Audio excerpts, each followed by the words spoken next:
여호와 로이, 여호와 나는 목자, 여호와는 나의 목자, 여호와 라파, 여호와 이레, 여호와 샬롬, 이런 것 같이 여호와 로이, 여호와는 나의 목자시다 라고 하는 이러한 위대한 신앙 고백이 여러분의 마음속 깊은 곳에 온전하게 자리를 잡을 수 있게 되기를 바랍니다. 우리가 이렇게 뭔가를 새로 시작할 때에 이런 집회를 하고 은혜를 받고 이렇게 합니다. 그것은 뭔가 새롭게 계획을 세우기 위해서도 그렇습니다만은 내가 나 이상이 되기 위해서 우리 교회가 사람들이 모인 곳 그 이상의 능력을 발휘하기 위해서 반드시 이것이 필요한 것입니다.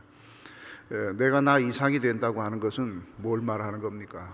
흔히 사람들이 믿음을 적극적 사고방식이라고 생각을 하거든요.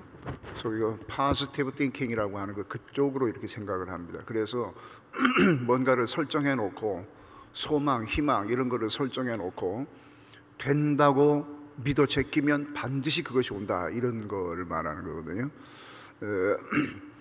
믿음은 그렇게 말해서 설명할 수 있는 것이 아닙니다. 기독교 믿음은 그런 것이 아닙니다. 뭐 되면 하면 된다 이런 식의 밀어붙이기를 하는 것이 아닙니다. 그거는 자기가 가지고 있는 지금 현재의 자기 자신과 자기가 가지고 있는 자기 안에 있는 잠재된 자신의 능력, 자기가 자기들을 잘 모르죠. 자기가 얼마나 큰 능력이 있으며 인간 그 자체가 얼마나 큰 능력이 있는가를 우리는 잘 모릅니다.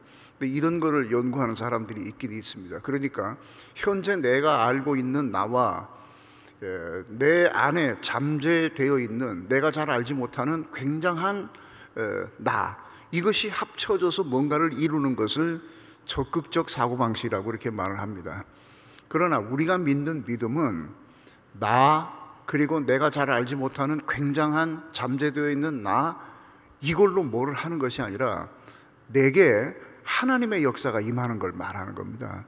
그러니까 자기가 아무리 자신의 잠재력을 총동원해 가지고 해봐야 그 한계가 분명하지 않습니까? 사람이 해봐야 뭐 깜짝 놀랄 만한 일도 하기는 합니다만은 우리가 영적으로 바라는 그런 일들은 사람의 능력으로는 되는 게 아닙니다.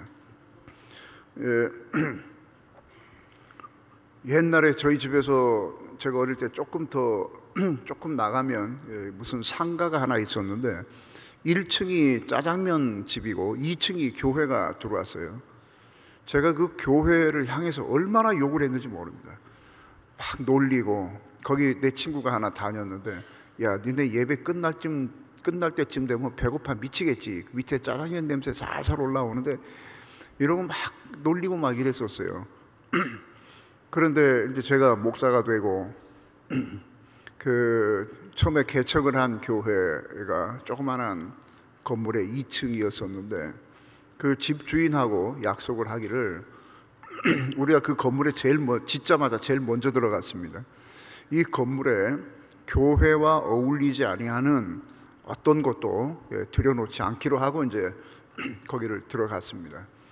그랬는데 웬걸 지하실에 한 3달 정도 지나니까 지하실에 술집이 하나 들어왔는데 7과부집이 들어왔어요. 7자는 조그맣게 써있고 과부집이라고 이렇게 이만하게 써가지고 간판 이렇게 세워놓는 간판을 앞에 걸고 우리 수요일날 예배 마칠 때쯤 되면 이제 벌써 끔짝끔짝 시작을 하고 이렇습니다. 그런데 어느 날 우리 아이가 한 4-5살 정도 5-6살 뭐 이런 정도인지 누가 저희 집에 전화를 걸어가지고 교회 위치를 물어봤나 봐요.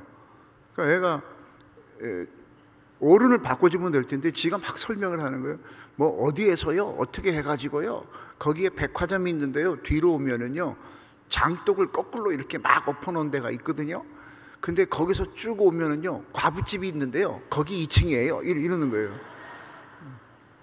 참 대단히 아프더라고요. 그러면서 별별 생각이 다 나. 내가 그 교회 조그만한 교회들 비웃고 뭐 교회가 왜 다닥다닥 붙어 있냐 뭐 별 소리를 다 하고 우리 어머니가 야 이놈 자식아, 네가 하나님 앞에 무슨 벌을 받으려고 그래 함부로 시부레 쌌노, 막 이랬어요.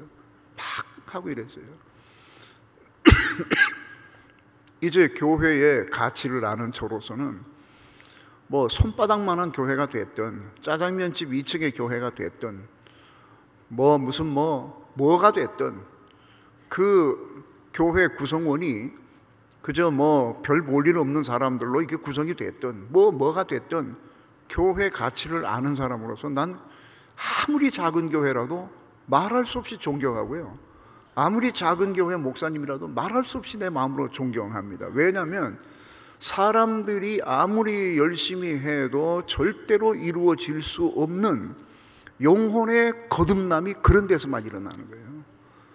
뭐 이 세상에 위대한 어떤 데서 뭐 그런 영혼의 거듭남이 일어나는 것이 아닙니다. 아무리 보잘것없고 초라해도 우리 인생에서 가장 귀중한 영혼의 거듭남은 교회에서만 일어납니다. 교회에서만. 그리고 그 영혼이 훈련되고 하나님 앞에서 또 반듯한 하나의 존재로 세워지는 것도 아무리 초라하게 보여도 교회에서만 일어나는 것입니다. 교회가 얼마나 위대한 겁니까? 보세요. 우리가 모여서 우리가 나름대로 사회에서 뭐 아주 탁월한 어떤 분야의 업적을 가지고 있고 어떤 탁월한 능력을 가지고 있다 하더라도 우리가 무슨 수로 영혼을 거듭나게 합니까? 뭐 어떻게 해야 영혼이 거듭납니까? 그런데 우리가 이런 일을 하고 있지 않습니까? 얼바인의 손 목사님이 오셔서 어떻게 개척을 하셨는지는 잘 모르겠습니다만 분명히 처음엔 미약했을 겁니다. 그러다가 여기까지 이렇게 왔을 겁니다. 이것이 손 목사님의 개인적인 어떤 비즈니스 역량으로 이렇게 된 겁니까? 손 목사님하고 같이 일을 하시던 그분들의 개인적인 어떤 능력 때문에 이렇게 된 거겠습니까? 하나님께서 함께 하시니까 이렇게 된 거죠. 그분들이 포지티브 띵킹 가지고 자기가 가지고 있는 잠재력 이런 걸 총동원해 가지고 뭔가를 만들어 놓은 겁니까? 그렇게 해서 만드는 것은 구글 같은 거예요. 구글. 영혼을 다루는 일은 그렇게 되는 게 아니거든요. 그래서 우리는 포지티브 띵킹이 중요한 것이 아니라 믿음이 중요한 겁니다. 믿음. 하나님이 나와 함께 하셔서 내 안에서 하나님의 역사가 일어나는 거죠. 오병이어의 역사가 막 일어나고요, 눈 먼 자가 눈을 뜨는 역사가 일어나고, 벙어리가 말하고 노래하는 역사가 일어나는 데가 바로 교회입니다. 이것을 위해서는 하나님의 능력이 필요합니다. 그 하나님의 능력이 우리에게 어떻게 임하느냐, 어떻게 임하느냐, 하나님이 어떤 분인가를 알면서 깜짝깜짝 놀랄 때 일어나는 겁니다. 찬양이라는 게 뭡니까? 옛날에 LA에서 어떤 교회를 갔더니 찬양대 헌신 예배를 하는데 음악 목사님이라고 하는 분이 오셔서 설교를 하셨어요. 그러면서 이렇게 말을 해요. 오늘날은 예배가 다 틀려먹었대요. 왜냐하면은 구약 성경이라든가 신약 성경의 초대 교회를 보게 되면은 예배의 거의 대부분이 찬양이었다는 거죠. 그런데 요즘에는 설교가 중심을 차지하고 있기 때문에 잘못된 거래요. 그래서 속으로 저게 돌았나 그런 생각을 했어요. 왜 제가 이렇게 격한 말을 하는가 하면 그분은 찬양 음악 목사이면서도 찬양이 무엇인가에 대해서 개념 정리가 덜 돼 있는 사람이에요. 찬양이라고 하는 것은 반드시 음악적인 요소로만 나타나야 되는 게 아닙니다. 그러면은 뭐 노래 못하는 사람은 뭐 교회에서 뭐 해야 돼요? 제 동생이 여기 없으니까 내가 잠깐 말합니다만 제 동생은 약간 음치예요. 음치의 본질이 엉뚱한 음을 내는 게 아니라 아슬아슬한 음을 내는 게 그 음치의 본질입니다. 이게 아슬아슬합니다. 뭐가 불안합니다. 이렇게. 그런데 내 동생 같은 분은 장로인데 뭐 그런 분들은 뭐 찬양 못하는 사람입니까? 그래서 보통 이렇게 찬양을 하면은요 소리를 잘 안 내요. 그냥 거의 립싱크 정도만 이렇게 하고 그렇습니다. 찬양이라고 하는 것이 꼭 음악적인 요소를 통해서 뭔가를 해야만 되는 것이 아니라 그 이전에 하나님에 대하여 깜짝 놀라는 게 찬양입니다. 하나님의 하나님 되심에 대해서 새롭게 뭔가를 발견하는 거예요. 그 마음속에서 와 하나님, 와 하나님, 애들 말로 와 우리 하나님 진짜 끝내준다, 그런 게 찬양인 거예요. 그래서 음악을 잘하는, 그런 것을 잘하는 사람은 그런 방식으로 찬양하는 것이고, 뭐 그런 거 못하는 사람은 다르게 찬양하는 겁니다. 미술 잘하는 사람은 그런 방식으로 하나님을 찬양하는 것이고, 이것도 저것도 아닌 사람은 몸으로 때워야죠. 네.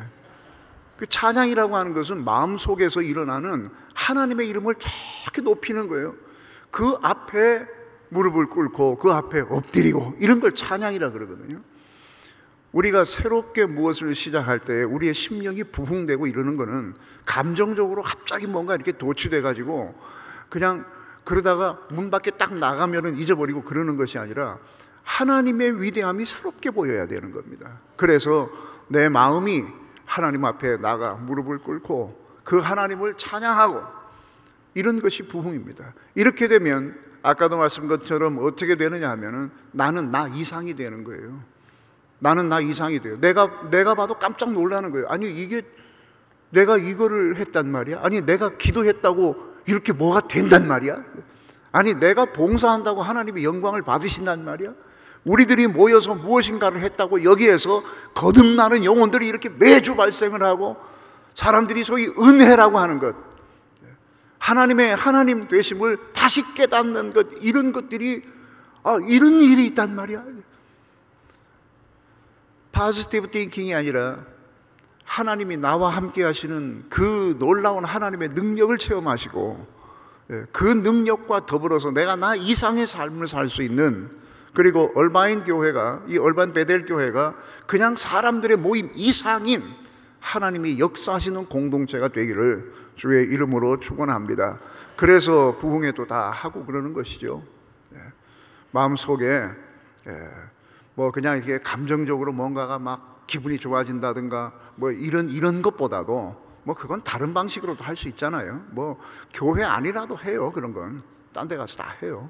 그럼 뭐 구태여 뭐 이 새벽에 여기 있을 필요도 없는 거고, 뭐 토요일 날 좀 늦지감치 일어나서 뭐 브런치 먹고 어디 가서 이렇게 하면 되는 거지, 뭐 그건 뭐 꼭 교회까지 나와야 되는 건 아니거든요. 교회에서만 일어날 수 있는, 하나님께서만이 줄 수 있는 이러한 놀라운 참다운 의미에서의 부흥의 역사가 계속해서 여러분들에게 임하기를 주의 이름으로 축원합니다.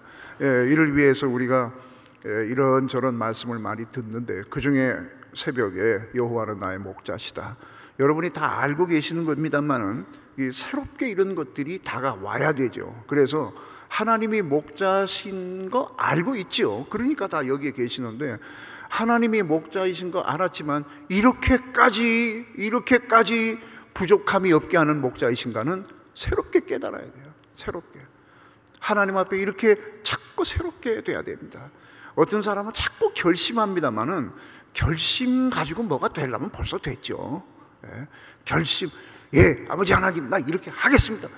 중요한 것입니다. 결단이 없는 성도가 어디 있어요. 그런데 그 결단의 근거가 자기라서는 안 되는 겁니다. 이미 여러분들은 자기 자신에 대해서 벌써 실망하고 있는 사람들이어야 되거든요. 그래서 그 결단이 난 할 수 있어, 이런 것이 아니라 하나님이 나와 함께 하시기 때문에 나는 이렇게 될 수밖에 없는 것이고 이렇게 가야만 되는 것이로구나, 그러니까 난 이 길을 가겠습니다, 이런 결단이라 해야 되거든요. 하나님 난 이제부터 겸손할 거예요, 그런다고 겸손해지지 않습니다. 하나님 나 이제부터 충성할 거예요, 그런다고 충성하는 것도 아닙니다. 우리의 이와 같은 영적인 문제를 가장 아름답게 만들고 합당하게 만드는 것은 하나님에 대한 새로운 깨우침입니다. 하나님의 사랑 알고 있죠. 그런데 이렇게까지 위대한 것이었는가? 하나님의 능력 알고 있죠. 그러나 이렇게까지 하나님의 능력이 나와 함께 하시고 이렇게까지 큰 열매를 만들어 주시는가? 그것도 나를 통해서. 참 감격스럽죠. 이런 것이 부흥입니다. 하나님에 대한 새로운 깨우침, 하나님의 사랑에 대한 새로운 또 깨우침, 은혜가 이렇게까지 은혜였던가, 이런 거예요. 여호와는 나의 목자십니다. 우리 너무도 잘 알고 있는 것입니다만은 시편 23편을 통해서 다시 한번 우리 하나님께서 내게 얼마나 위대한 목자이신가를 확인을 한번 해보는 겁니다. 여호와는 나의 목자시니 내가 부족함이 없다 그랬어요. 많이 가지고 있다고 해서 행복한 것이 아닙니다. 부족함이 없어야 행복한 겁니다. 행복감이라는 게 있습니다. 행복감.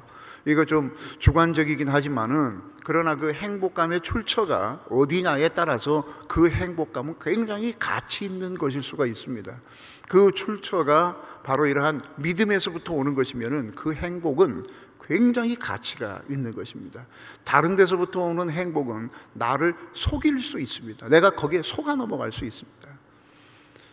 여호와는 나의 목자시니 나를 부족함이 없게 하시는 분이시다. 내 쌀통에 쌀이 항상 가득 차 있는 것을 말하는 것은 아닐 수도 있습니다만은, 뭐 한 번 퍼내면 이제 내일을 걱정해야 되는 그런 정도의 양밖에 없다 하더라도 그것이 결코 마르지 아니하면 되는 겁니다. 많아야 되는 것이 아니라 조금이라도 그것이 매일 공급되면 되는 겁니다. 우리 여름 수련회를 교회가 여름 수련회를 갑니다. 가게 되면 젊은 엄마들, 이제 아기들 우유 먹고 뭐 이러는 아이들 데리고 오는 엄마들이 있어요. 보면은 모유를 먹이는 사람은 짐이 간단해요. 그런데 이렇게 그 우유 타서 먹이는 엄마들은 완전히 막 살림 하나가 와요.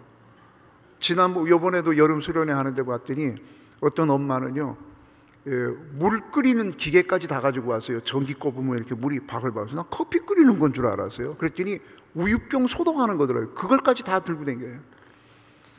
만약에 비행기를 타고 어디를 가는데 분유를 먹이는 아이를 데리고 갑니다. 딱 준비를 했는데 갑자기 템파에서 오는 비행기가 뭐 때문에 못 와요. 못 가요. 그래서 공항에서 그냥 있어야 되는 거예요. 지금 모유를 먹이는 엄마는 간단합니다. 그냥 싹 돌아서서 탁 물리면 되는 겁니다. 그런데 분유 가져온 사람은 계산해서 갖고 왔는데 모자라요. 이거 어떻게 해야 돼요? 딴 데 가서 분유 한 컵만 주세요 이러고 얻을 거예요?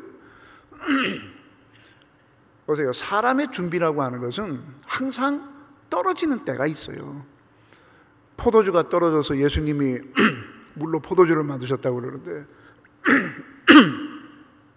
사람 잔치는요 그런 일이 생깁니다.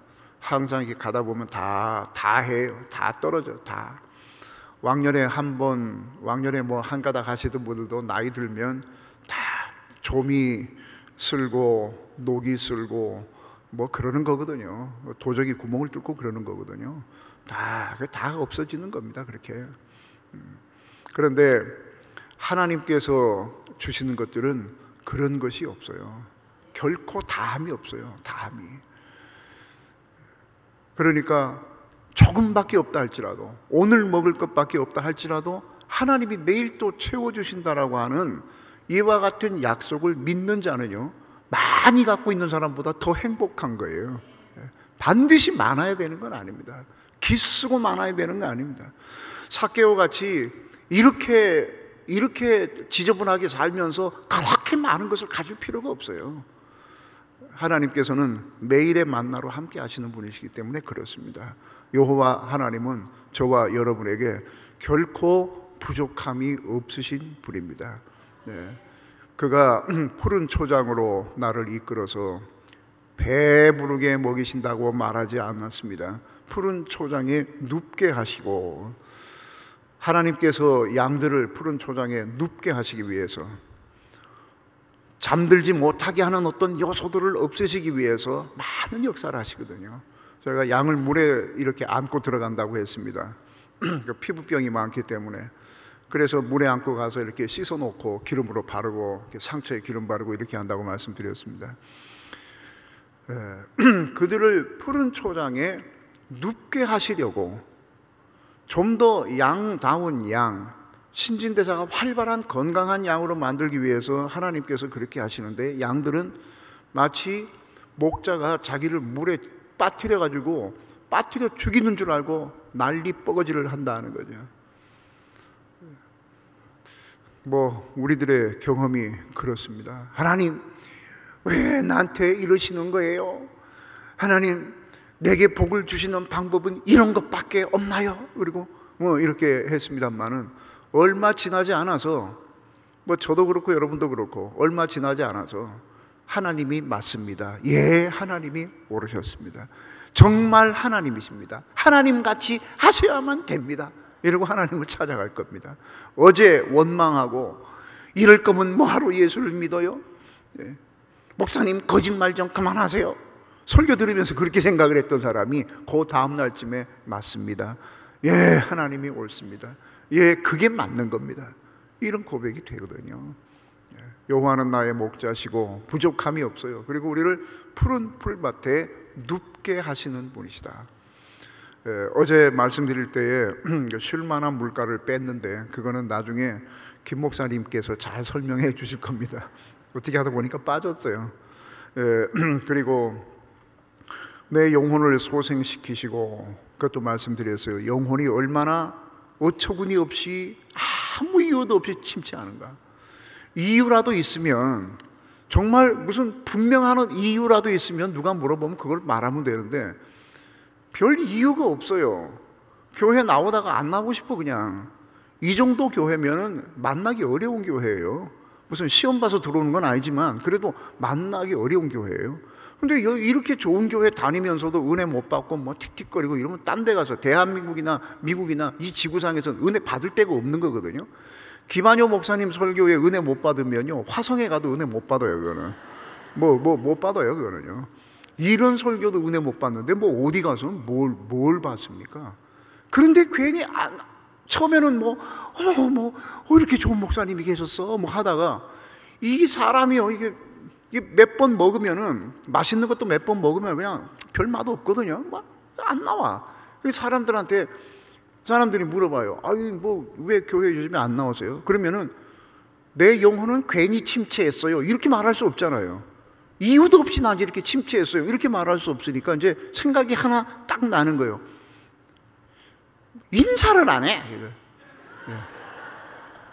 웃기죠? 왜 웃겨요? 어느 교회나 다 그래요. 인사 안 한대. 인사 안 받는데. 쥐가 뭔데 그 목사가 버선발로 뛰어나와서 인사를 하란 말이에요. 그걸 눈 마주치면 인사하면 되는 거지. 그리고 주일날 예배 마치고 나가다가 어떤 게 악수하잖아요, 이렇게 사람들하고. 근데 어떤 사람은, 여러분 내가 참고로 말씀드리는데, 목사님께 볼 일 있는 분은 예배 마친 다음에 조금 옆에서 기다리고 있다가 인사 다 끝나면 와서 목사님 나 좀 봅시다 이러면 돼요. 어떤 사람은 나가면서 악수, 뒤에 사람들이 구름같이 밀려 나오는데 손 잡고 안 놓고 목사님 제가 있잖아요 뭐 어쩌고저쩌고, 그러면은 악수하면서 그 사람 얘기를 들어야 되거든요. 악수한테 딴 데 쳐다보면 실례잖아요. 악수하면서 계속 지나가면서 하면은 그러죠. 이러다 보면은요, 딴 사람이 이렇게 가다가 목사님한테 이렇게 눈을 딱 줬는데 목사님이 눈을 못 맞출 수도 있고, 눈을 마주쳤는데 안 웃고 이렇게 눈 마주치면 이렇게 하고 있다가도 이래야 되는데 그럼 넘어갔어요. 그러면은 그게 심한 거예요. 김한효 목사 많이 컸네? 동부에서는 안 그랬는데 많이 컸네. 근데 마침 또 사모님도 누가 붙잡고 얘기를 하고 있는 거예요. 이것도 진짜 많이 컸네. 좀 멀지만 또 LA로 가야지 또 안 나가든지. 그 영혼의 침체라고 하는 게요, 무슨 이유가 특별히 있는 게 아니에요. 그냥 어떤 날은 기분 좋고 지가 기분 나쁜 날은 그냥 다 그렇고 이런 거예요. 변덕이. 그리고 또 갱년기 같은 거 이렇게 맞은 분들은 심하거든요, 그게. 그러니까 알아서 하세요. 이게 교회가 이런 게 아니라 내가 갱년기라 그런가 보다. 갱년기를 극복해야지 왜 교회한테다 뒤집어 쓰고 난리를 쳐요. 왜 목사님한테다 그래요? 왜?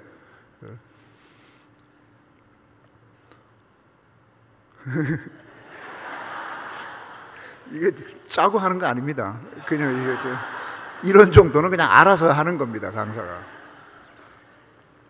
목사님 그런 얘기 하신 적 없어요. 영혼을 소생시킬 수 있는 거는 하나님이세요. 성령께서 삭개오를 찾아가듯이 이렇게 오셔서 뭔가 두들기고 이렇게 삶 속으로 들어오시니까 영혼이 소생되는 것이죠.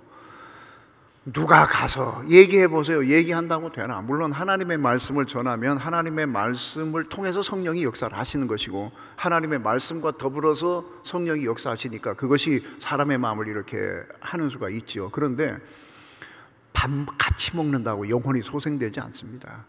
영혼 침체된 사람하고 뭐 누구 어디서 만나가지고 우리 스시라도 같이 먹자. 그래서 안 나온다는 거 억지로 했어요.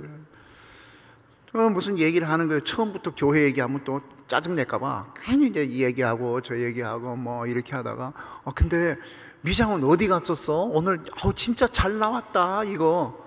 그러면은요 그 사람이 기분 좋으라고 한 말인데 속으로 어떻게 듣냐면, 그러면 지금까지 나는 내 머리는 수세미였냐? 이렇게 돼요.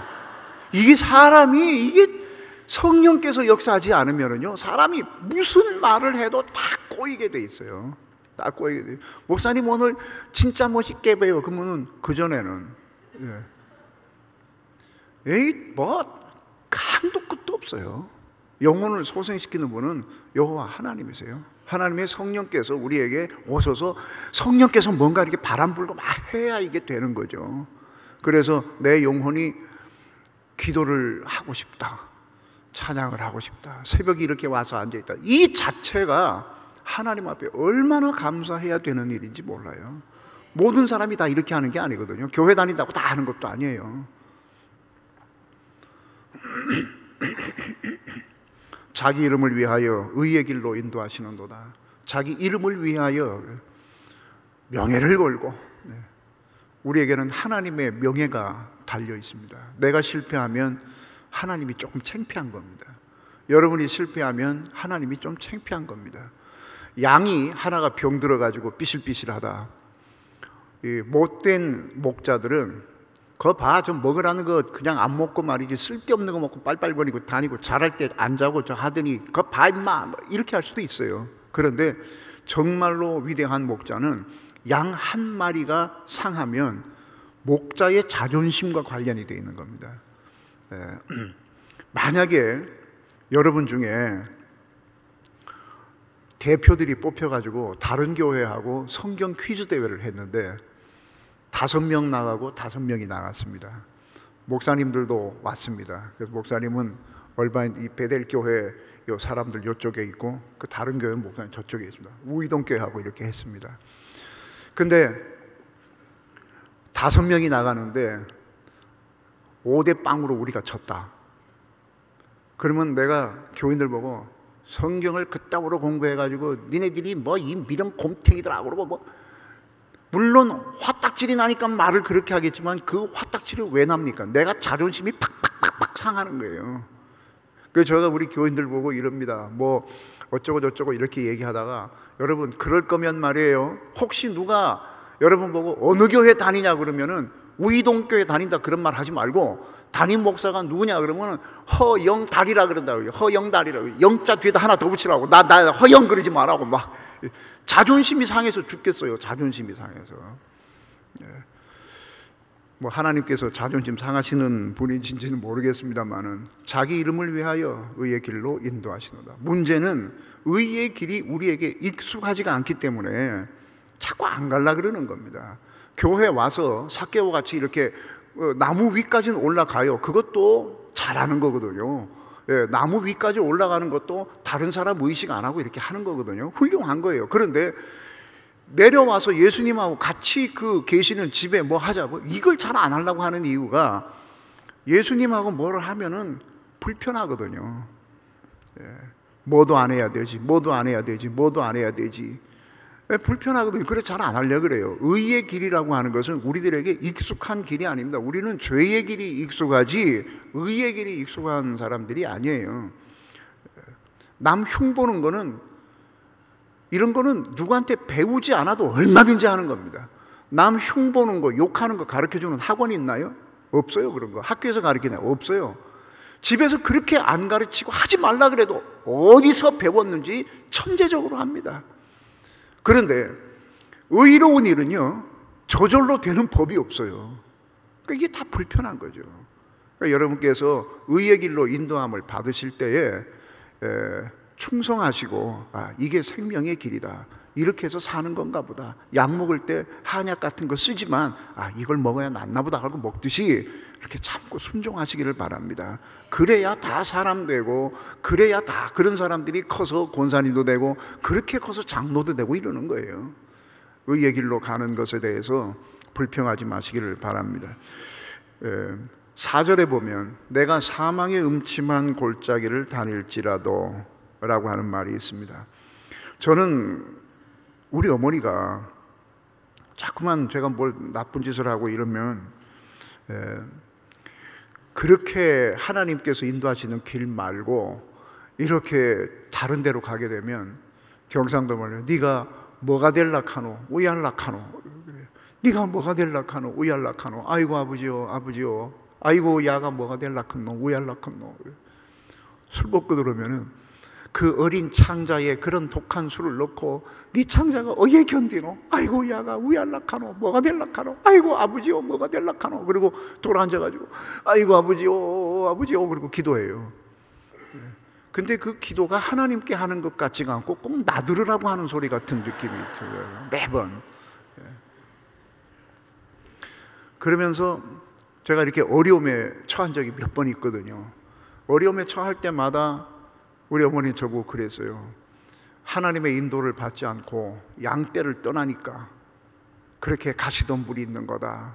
그래서 항상 불순종의 결과로 사망의 음침한 골짜기로 가는 건 줄로 알았습니다. 그런데 그게 아니더군요. 그게 아니에요. 제가 이스라엘에서 그 학교에서 뭐 하는 그 프로그램을 해서 뭐 학점 따는 일이 있어서 그걸 한 적이 있습니다. 그래서 여러 군데 다니면서 보기도 하고 설명도 듣고 이랬는데, 이 사망의 골짜기라고 하는 것 이게 뭔가를 거기서 봤습니다.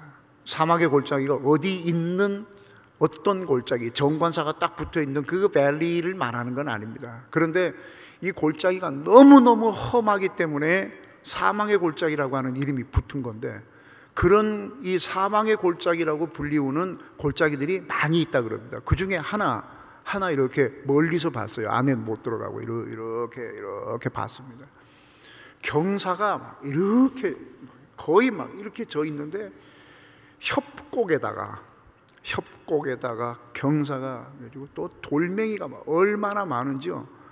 그래서 그런 데로 잘못 들어가게 되면 한 낮에도 갑자기 막 캄캄하고요, 막 우박이 막 쏟아지고, 그 바닥이 이끼 같은 걸로 미끌미끌해서 양들이 가다가 발이 좀 미끄러져서 바위와 바위 틈 사이에 이렇게 발이 끼우면 잘못하면 발목이 또 분질러질 수도 있는 거예요.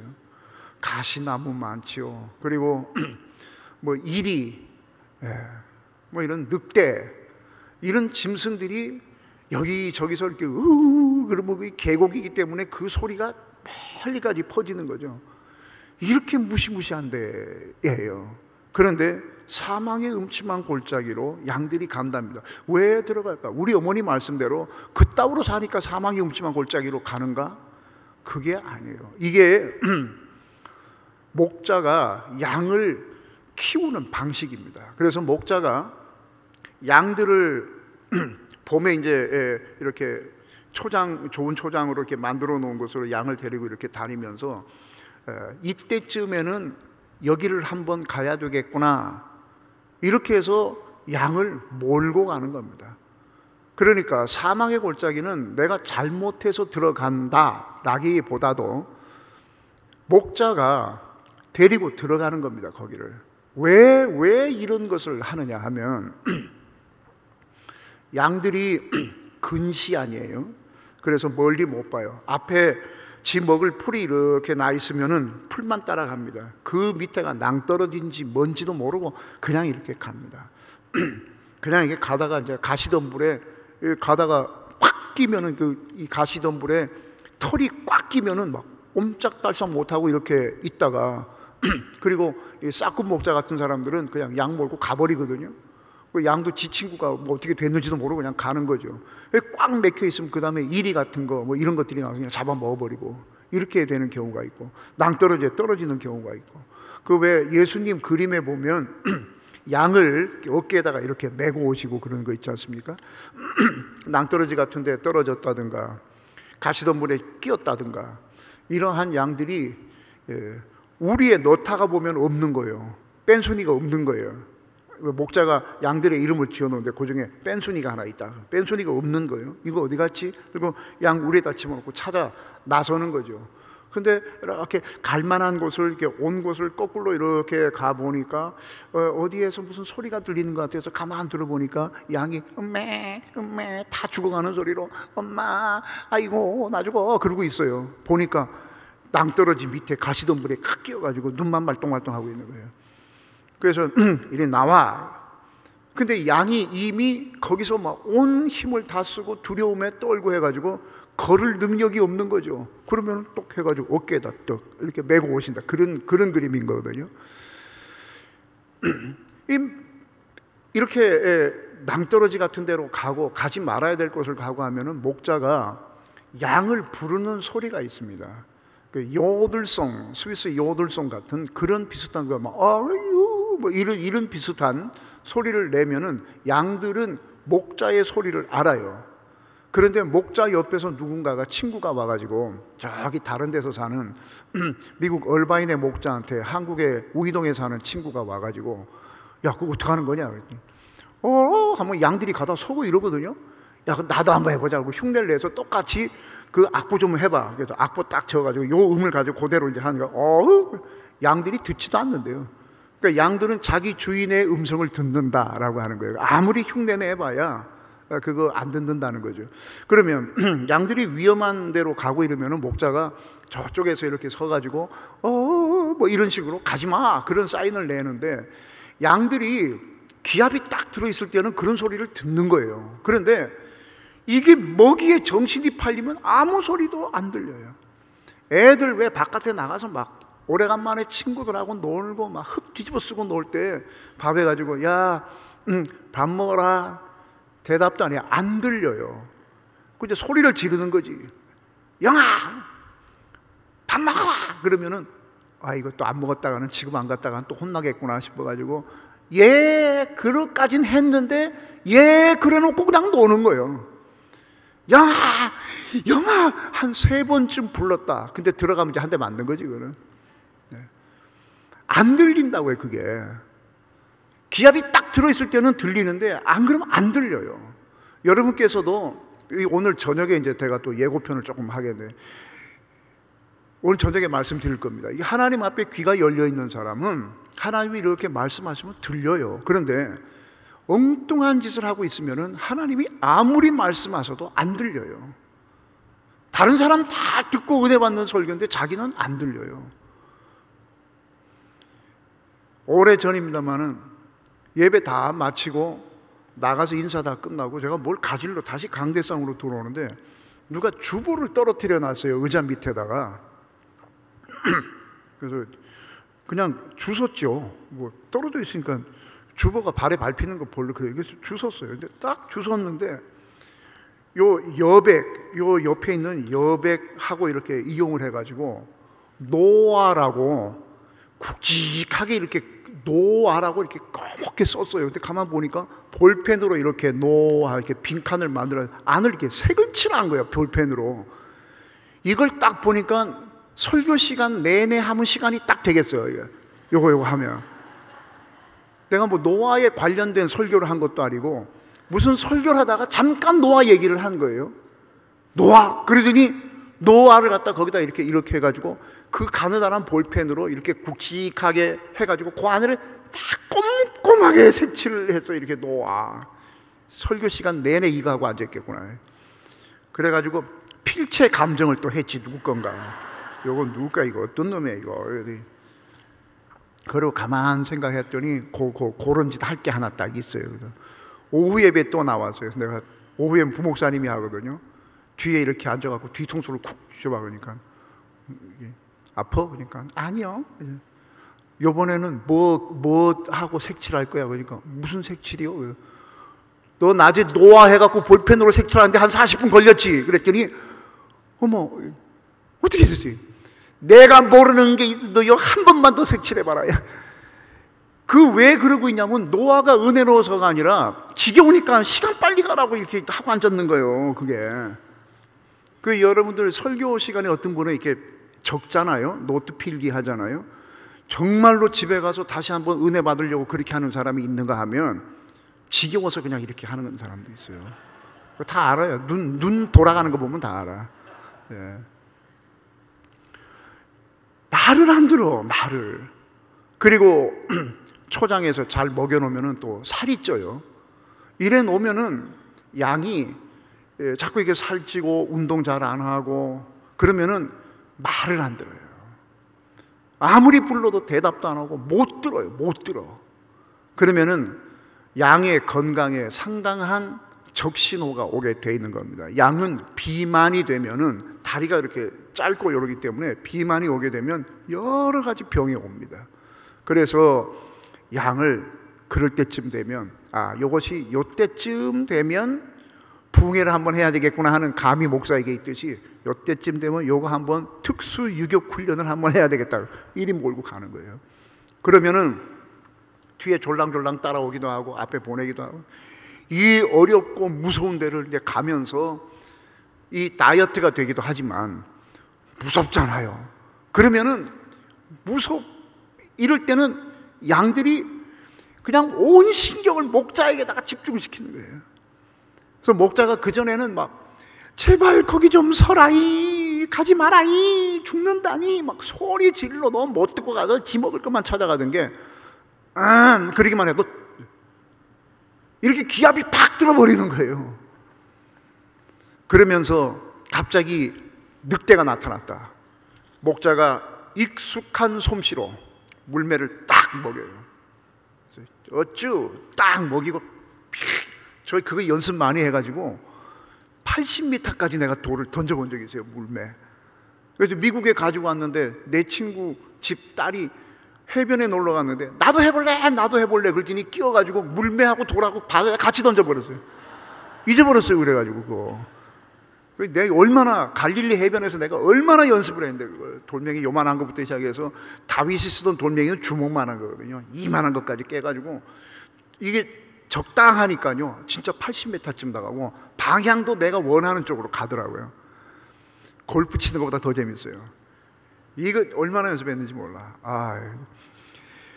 자 물매를 딱 매가지고 늑대가 탁 이러고 이 하는데 그냥 코빼기에 딱 맞아. 늑대 도망가기도 하고.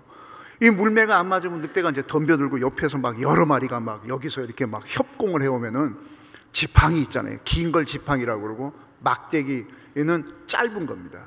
여기다 이렇게 하면 이만큼 딱 들어가는 게 있어요. 그런 거 지팡이와 막대기로 늑대 코를 콕 주시면서 막 싸우는 거죠.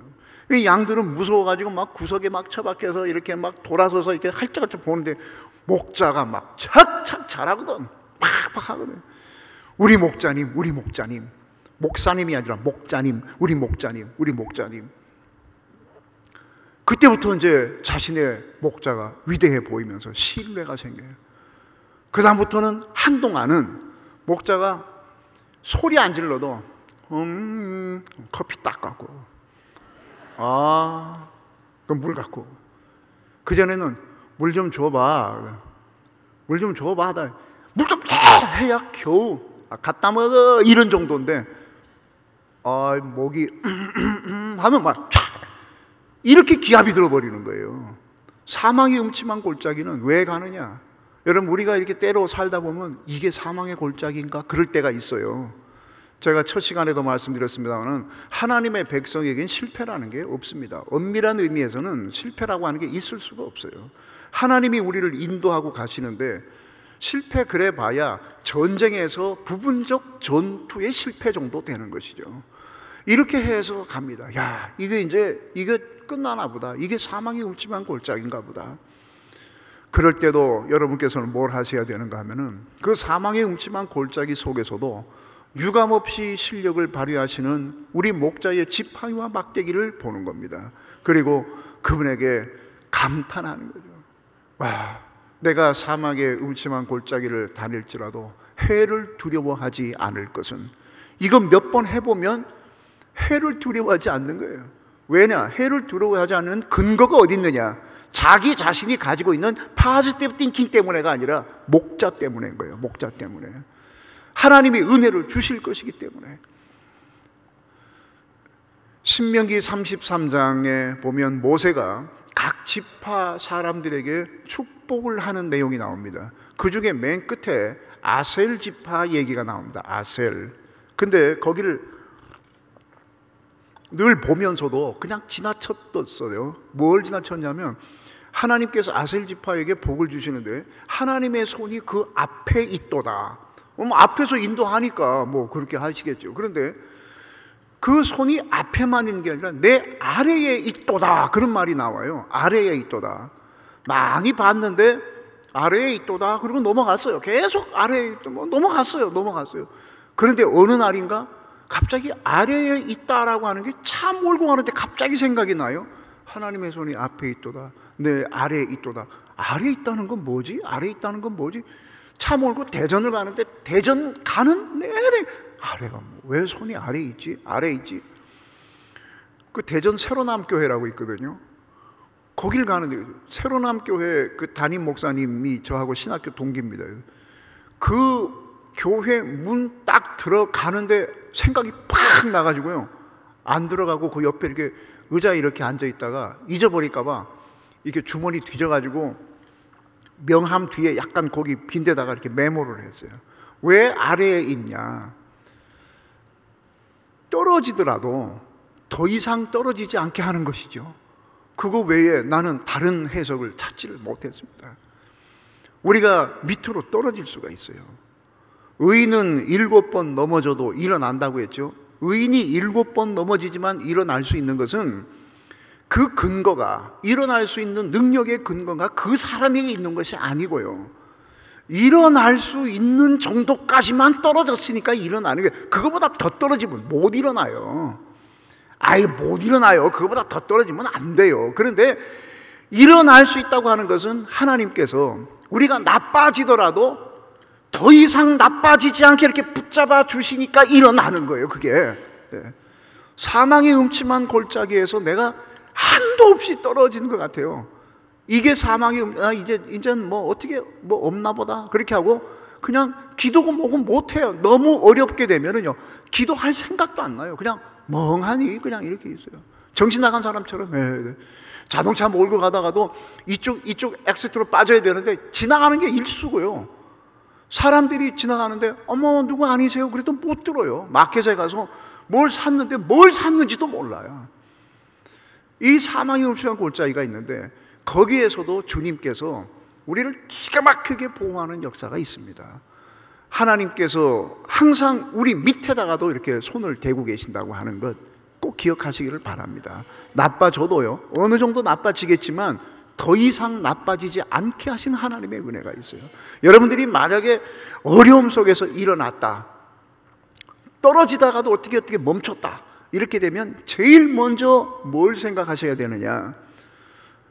베드로의 그물에 고기가 많이 걸리니까 딴 사람 고기 쳐다보고 있었고, 혹시 그 가운데는 나 아직 살아있네 이랬을 수도 있습니다만은 요한은 주님이시다 그랬어요. 주님이시다. 여러분들이 어려움 속에서 뭔가가 해결이 되고 넘어졌지만 일어나게 되면 제일 먼저 해야 될 것이 주님이시다입니다. 하나님이 오셨구나. 하나님께서 내 밑에 이렇게 받치고 계셨구나. 어린아이들을, 조그마한 아이들을 이렇게 높은 데다 이렇게 올려놓으면은 애가 그 앞에서 뭐 이렇게 하고요. 그러면은 엄마나 아빠가요, 애가 이만큼 높은 데 있으면은 떨어질까봐 올려놓고 설거지하러 가지 않습니다. 올려놓고 그 옆에서 에다가 애가 뒤뚱그러면 또 뒤뚱, 바로 그럽니다. 바로. 항상 하나님께서도 그렇게 하신다는 거예요. 사망의 음침한 골짜기는 우리가 순종 잘하고 있는데도 들어갈 수도 있는 겁니다. 잘하고 있는데도 그럴 수가 있습니다. 왜냐하면 하나님의 특별한 훈련이기 때문에 그렇습니다. 말 안 들으면 이거 자주 가야 됩니다. 말 잘 들으면 가끔 갑니다. 말 잘 들으면 언제 간다고요? 가끔 가고, 말 안 듣고 살면 이거 자주 갑니다. 사망의 음침한 골짜기, 이런 것이다. 주께서 5절에 주께서 내 원수의 목전에서 상을 베푸시고 내 머리에 기름을 바르시고 내 잔을 꽉꽉 채워주셨다, 이런 말이 있어요. 이건 뭐예요? 우리가 하나님 앞에 서서 뭘 하려고 하면 원수의 송사들이 엄청나게 많습니다.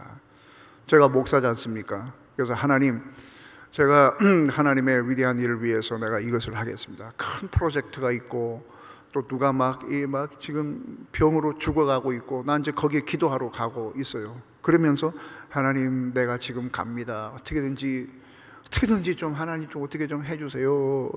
이러면은요, 그 새벽에 또 기도하고 이러면은 갑자기 악한 것들의 송사가 시작이 됩니다. 하나님, 저 허목사 하나님이 보시는 거하고 달라요. 하나님이 보시기엔 어떤지 모르지만은요, 저 나쁜 놈이에요, 저거요. 뭐는 이랬대요. 어떤 거는 침소봉대라고 해서 내게 있는 허물을 그만큼 잡으면 이만하게 만드는 걸 침소봉대라고 그래요. 바늘 같은 침을 이만한 몽둥이처럼 말하는 거예요. 침소봉대. 없는 것 갖고 말한 건 아니지만은, 없는 사실은 아니지만 거짓말이에요. 이런 거. 그 다음에 있지도 않은 것을 지어내기도 하고요. 실제로 또 내가 하나님 앞에 부끄러워하고 아파하고 있는 것들을 팍 지적을 할 수도 있고, 새롭게 또 문제 삼을 수도 있고, 내 심령에 말할 수 없는 이런 그 송사가 있습니다. 네가 한 가정의 아버지냐? 네가 엄마냐? 네가 목사냐? 네가 장로냐? 웃기는 짬뽕 같은 거 막 송사가 들어와요. 그리고 하나님 앞에 막 일러 바쳐. 얘는 이랬대요, 쟤는 저랬대요, 얘는요 교회 오면 이렇게 하고요, 밖에 나가면요 이거 순전히 그냥 도둑놈이에요. 막 들어와요. 그러면 하나님께서 그러한 송사를 들으시면서 뭘 어떻게 하시느냐? 계속 송사가 들어오는데 하나님은 내 앞에 상을 딱 차려주신다는 거예요. 예수님이 베드로를 위해서 숯불 위에 생선과 떡을 딱 놓고 가장 따뜻한 영접을 하신 것처럼, 예수 그리스도께서 삭개오에게 가장 따뜻한 영접으로 내가 너희 집에 유하여야 하겠다, 잠깐 들리겠다, 차나 한잔 먹자가 너희 집에 유하여야 하겠다라고 말씀하신 것처럼 주님께서 상을 딱 차려주시는 거예요. 이런 게 은혜거든요. 계속 하나님, 존경하는 하나님, 이 사람은요 사실은 이렇게 돼갖고 목사가 되었습니다마는 최선을 다하는 것이 보였지만은 사실은 이것이 이런 것은 목사로서 둘 수가 없습니다. 기도하는 거 듣지 마세요. 막 하나님께서 들으시면서 말해봐 하면서 상을 똑 차리신다는 거예요. 그리고 사람들 불러가지고 한창 송사하고 있는데, 저 머리에 기름 발라라. 가장 존귀한 대접이에요. 머리에 기름을 바르고 잔. 내가 어디 가서 뭐 살다가 보니까 목회도 하고 이렇게 하다 보니까 마음이 많이 상할 수 있거든요. 힘들고 막 번아웃 이런 것이 경험할 때가 있거든요. 잔이 피어요. 근데 하나님께서 잔 채워줘라. 어이 허목사, 내 잔 한 잔 받아라, 마셔라. 탁 채워. 여기는 계속 송사를 하고 있는데 하나님이 몰라서 그렇지요. 제가요 저 하는데 상 차려라. 그럼 그거 계속 해봐. 머리에 기름을 발라라. 다행히 나는 뭐 기름 많이 바를 데가 없어요. 잔 채워라. 말로 계속하면 알았어. 그러면서 계속하면 하나님 뭐라는지 알아요? 알아 임마, 나도 알아 임마. 그래서 내 아들을 얘 때문에 십자가에 못 박았어 임마. 조용해 임마. 이렇게 한다는 거예요. 이게 원수의 목전에서 상을 차리시고, 다윗이 원수의 공격을 얼마나 많이 받았습니까? 정적들이 얼마나 많았습니까? 그냥 조금만 빈틈만 있으면 공격해 들어옵니다. 이런 많은 송사 가운데서도 하나님께서 상을 차리시고 머리에 기름을 바르시고 잔을 채워주시더라. 감사의 잔이 비웠냐? 감사의 잔을 채우시고, 찬양의 잔이 비웠느냐? 찬양을 채우시고, 그래서 저와 여러분에게 감사가 있고 찬양이 있는 것입니다. 원수의 목전에서도 이렇게 상을 베푸시고 머리에 기름을 바르시고 내 잔을 채웁니다. 그러니, 그리고 그 잔이 넘친다 그랬어요. 넘친다는 표현 얼마나 은혜롭습니까? 주되 그냥 목말라 죽지 않을 정도로 찔끔 주는 것이 아니라 넘친대요. 넘친대. 은혜를 주셔도 우리에게 넘치게 주시고, 능력을 주셔도 넘치게 주시고, 넘치게 이렇게 해주시는 분이 바로 여호와 하나님이시다라고 말을 하고 있습니다. 맨 끝을 보면 내 평생의 선하심과 인자하심이 이렇게 나를 따른 건데, 따를 것인데 난 여호와의 집에 영원히, 이런 데가 있는데 뭐 때문에 여호와 집을 떠나겠습니까?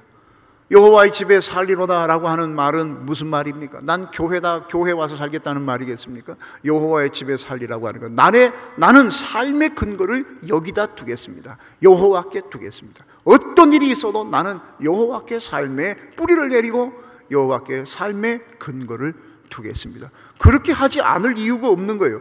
여호와는 나의 목자시지 내게 부족함이 없지요. 사망의 음침한 골짜기에서도 해를 두렵게 하지 아니하시는, 해를 두려워하지 않게 만드시는 분이시고, 원수의 송사, 여러분 여러분들이 목회자가 아니기 때문에 잘 모르시겠습니다만은 목회자는요 이 원수의 송사라는 게 엄청납니다. 이게 외부에서 오는 원수의 송사, 내부에서부터 자시 반성 같은 거 엄청납니다. 이게 그런데도 하나님께서는 그 원수의 말을 듣는 것보다, 원수가 아무리 해서 저 기도하는 거 들어주지 마세요 하나님, 아무리 그래도 기도하면 응답이 와요.